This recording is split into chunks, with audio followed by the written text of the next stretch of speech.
Well, here it is. It's 2022 and best food plot mix. I've been doing this every year since I believe 2016, maybe even 2015 in writing, and then of course YouTube video. And really my philosophies haven't changed as far as what I plant, and we have a little bit different plantings that we're offering this year, and it's because I can make my own mix. We have my own food plot seed company, and after all these years of experimenting, writing about books and web classes, articles for national magazines about food plots for over 2 decades, I'm doing it myself, and so you can imagine what I put in my mix is going to be my favorites. I spare no expense every year to do what's best, and that hasn't changed this year. And we'll talk about the ultimate no-till and what we're doing here. But really, you know, it boils down to food plot triangle. We've talked about this before. You should always have greens as your base going into the fall, corn, and then some type of summer attraction if you need to build a herd, if you're establishing new food plot patterns of use. Other than that, you really don't need summer food, because in most of the country, say 85 to 90% of the country, deer are not wanting during the summertime. So there can be a lot of negative returns if you're planting food during the summertime. So when we get into this time of year, that's why I talk about my 2022 best food plot mix, because we're planting everything in the fall. Now, I say everything with the exception of this buckwheat right here. Here's a buckwheat plant, and what I'm doing is I'm planting 2 different types of greens, and they're different than what we've talked about or shown in the past. I want to talk about why. But 2 we're really starting by backing up, and we have a lot of rye going into our plots later in the year. And so when that rye goes into the winter time, it stays green into the summer, and you don't want to let it get over 12, 18 inches tall. That's when you either kill it by spraying Roundup, a grass-specific herbicide, or mowing it to kill it. But either way, you want to terminate it. There's even some negative returns, and what I've seen is when you have all those stalks, it'll get 5, 6 feet tall. It's holding on to July, August, and you mow it down, till it in. It takes a lot out of the soil to break down that, and there's actually been some articles, some good ones out there, that have shown a negative return on bringing really tall rye into the end of the summer. Regardless, I haven't done it for many, many years anyways, because it was hard to till back in the past. I had a 50-horse tractor with a 6-foot tiller, and when it was 6 feet tall, in 99, 2000, it was hard to till in. So I stopped doing that. I terminated the rye in the beginning of the spring. And so I haven't really experienced that negative return because I don't do it. I don't bring that rye in. Some people said, well, you get free seed if you smash it all down. Well, yes, you do if it's early September to late September, depending on where you're at in the country. Then you could smash down that rye and get free seed, but that comes at a cost. That means you can't plant anything else. And unless you're in northern areas, bad soil areas, non-ag areas, big wooded area, light deer numbers, you're not competing with anybody else for food, then that rye really isn't an attractive food source when you have other offerings. And even back in the day, you know, changing my soil for the better, my parts per million in some cases increased 10 times over by just establishing buckwheat, rye, clover, and then moving on to brassica and completing those rotations frequently. But that was in a bad soil area, so the deer didn't really care if it was just rye. It was in a northern area. There weren't a lot of deer. There were no ag fields, mass crops. So we start with bringing that rye into the spring, terminating it, and then I plant this buckwheat. What this buckwheat is great for, as you can see right here, in some of this, it's a great smother crop. What I mean by that, you can look under these stalks of buckwheat we have planted here, and this is my preferred height. It's about 6 weeks, 5 weeks of growth here in ag land. It's growing really tall. That might be 7 or 8 weeks of growth that you need to wait for it to plant in a northern area, bad soil area.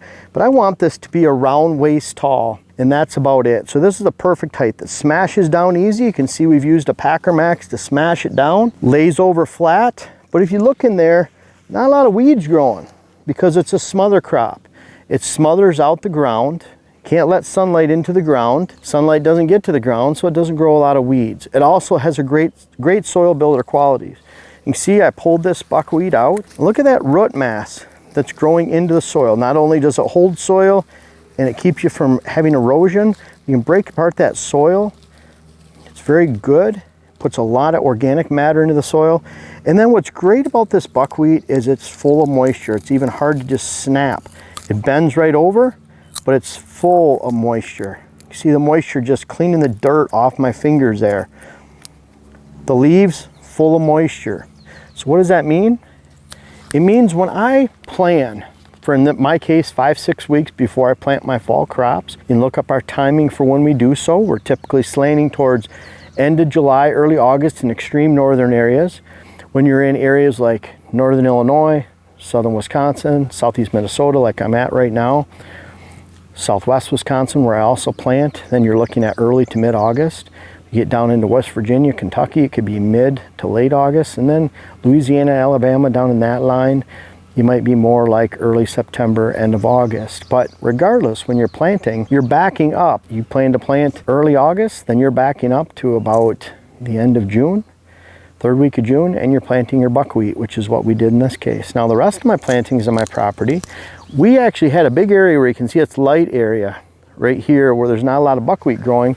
We had a big area of logs that we had removed, and we put them all the way over there. You can just barely see the tips of them. So we stripped soil to get that over there with the dozer. So we're gonna have to work that soil. And that's where you see an inconsistency in height here because we have some nutrient deficiencies there. We're building that up with buckwheat. We're gonna add more crops in there that build it up this fall, I'll talk about. But bottom line is, we're backing up that desired amount of time of 5 to 6 weeks. If you have poor soil, northern area, you might want to add 7 to 8 weeks, in that time frame where you're backing up 7 to 8 weeks, and then you're planting your fall crop. When I do that, on the other side, I'm planting my own green blends.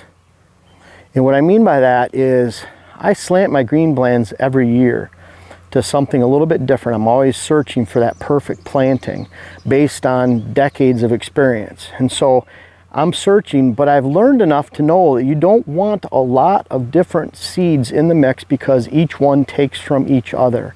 For one thing, you don't want to mix brassicas, rape, turnip, radish with cereal grains, oats, rye, wheat. You don't want to put those two together. They need to be planted about 5 to 6 weeks apart. So in my green blend, I have the perfect blend of buckwheat, peas, and tillage radish. Tillage radish is a soil builder. Helps you avoid compaction, brings nutrients up to the surface, puts nitrogen in the soil for the following crop the following year, which is something we'll talk about. Buckwheat, great organic builder right here. Great root mass under the surface, and then peas, which put nitrogen back in the soil. Peas don't compete with buckwheat or tillage radish, so that's a very good combination. It's a legume. Just like clover, we learned back in the late 90s didn't compete with brassica, so we started mixing that late 90s together. So that's my green blend. Again, going back to that base, have that base of greens, buckwheat, tillage radish, peas, and on the other half over here, I'm planting brassica. What I did with those bigger seeds, the buckwheat, peas, tillage radish, I seeded that first. And then I smash the buckwheat over and spray. No, the Roundup will not hurt the seeds no matter what you read online. Been doing it for 25 years. Doesn't hurt anything. Or I wouldn't do it, trust me. Or I wouldn't recommend it to my hundreds of clients that I've had. Same with Dylan, Kevin Smith, Joe that works for the company and designs properties. That half seeded, smashed down, and sprayed. You'll notice this year what we're using, we have a sprayer from Master Manufacturing, Valley Industries, if you look them up. But Master Manufacturing, they make a great 10-foot boom. What that's nice for is when I'm going around and smashing this buckwheat down with the Packer Max about 4 feet wide, we have that 10-foot boom, has a really good spray pattern straight down. Then what I'm doing is I'm spraying every other pass. Very even spraying. I'm going about 7 miles an hour when I'm spraying. I'm going about 10 miles an hour when I'm not, because I just want to crush down the buckwheat. Every other time I turn the sprayer on, that makes sure I get an even coverage of spray, helps me meter my spraying. But better yet, you can see this buckwheat here, and especially when it relates to some of the smaller seeds, I don't want this buckwheat to stand up and start to come alive again, because you can mow buckwheat and it'll still live. You can mow it right down. It'll still live. I want to die, I want to stay down, I want to become part of the earth. I want that moisture transferred to my seeds. I want that buckwheat to stay on top of the seed to aid in germination, and I want it to die.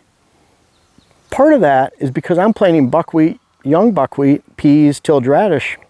That young buckwheat is very attractive. You'll find in here, you'll see areas where we have stems where deer are actually coming in here and browsing on this. This is late summer. It's when beans are actually suffering nutrition. Alfalfa is being cut and cut and cut. Weeds are dying. here pretty soon in August into September. Weeds are already starting to turn brown a little bit around here late July. And when that happens, deer start to turn towards these forages, especially buckwheat. So buckwheat growing in late August, September, fresh and green, is a lot more attractive than June and July, especially May, when everything else is green and fresh. Tillage radish, great early season crop. And then we have peas that are good until they're gone, usually November, December, and they're green, lush, and deer eat them. That's that half of the plot.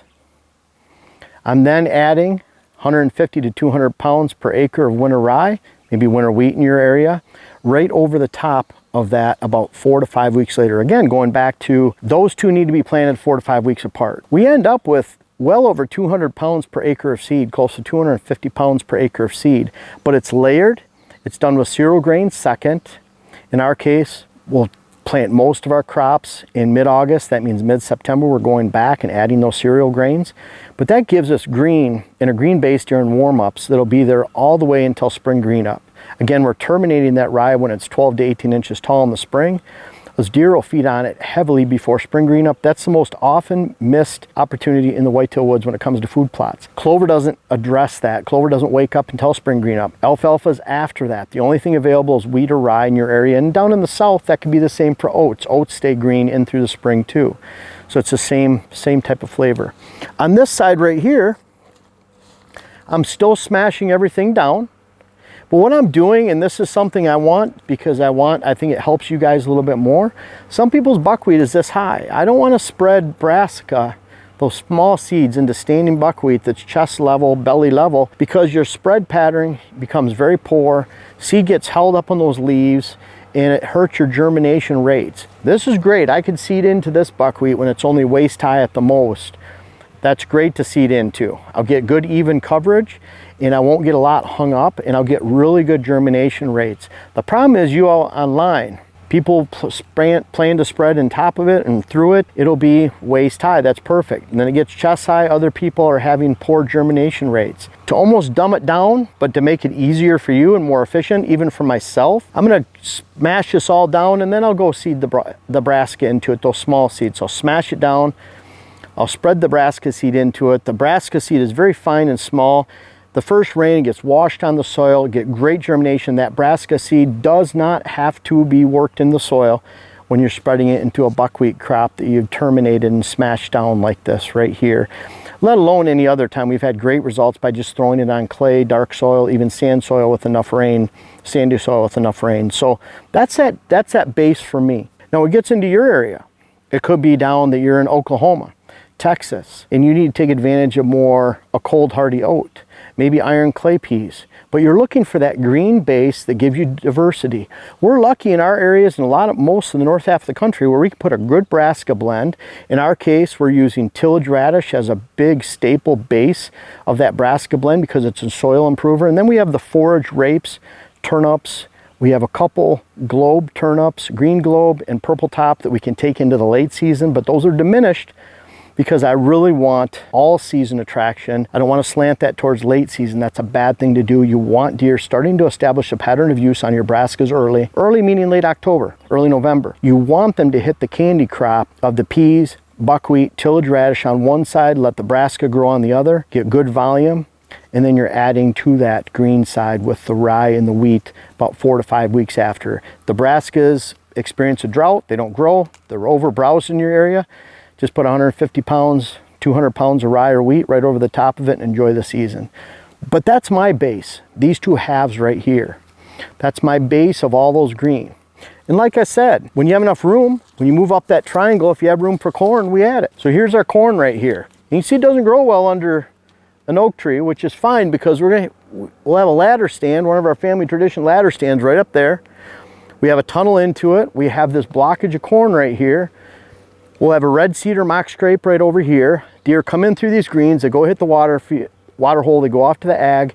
We blow our scent into the corn for the first, from middle of September through middle of November. When the deer aren't hitting the corn yet, they start hitting the corn end of November, and then they hit it strong end of November, December, January. So where we find a lot of sheds. This is what holds our deer, protects them during gun season. During the rut, we have a really, really high attraction on this property from late September all the way through late January. Really good attraction. So all the best bucks in the neighborhood end up on our property because we're purely focusing on these fall crops. We get to protect them, advance them to the next age class, and oh, by the way, we get to hunt them. The corn is a huge addition. But if we just had to do this with our green blends, that would be our base. That is our base.